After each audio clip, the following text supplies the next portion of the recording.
In this video, you will learn how to apply formula to an entire column in Microsoft Excel. Currently, you can see here I have applied the formula on entire column. So let's start this video. In a separate sheet, I have already entered the data to save time. Firstly, apply the formula on first row. Currently, you can see here this one is the first row and I will apply the formula. You can apply any formula. For example, in this case, I am interested to calculate the sum.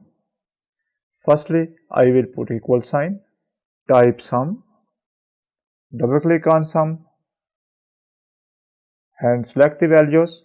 I am interested to calculate the sum of these two values. I will select both these values.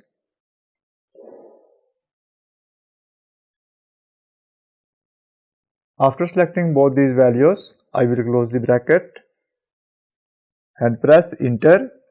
Now you can see here I have applied the formula on first rows. You can apply any formula such as average or any other. After that, select the cell where you have applied the formula. I will select this one. Place your cursor at the corner. When this plus sign appears, drag it down.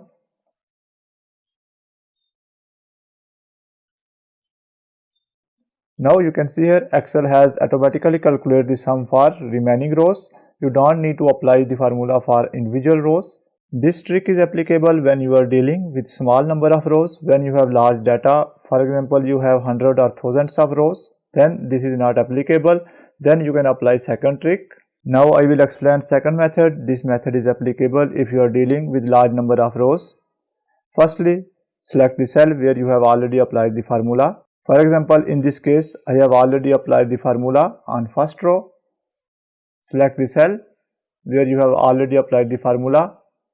After that, place your cursor at the corner. When plus sign appeared, instead of dragging, double click on it and see the magic. Now you can see here Excel has automatically applied the formula for all individual rows. This method is applicable if you have hundreds or thousands of rows. So by using either of these methods, you can easily apply the formula on entire column in Microsoft Excel. That's the end of this video. Thanks for watching this video. Goodbye.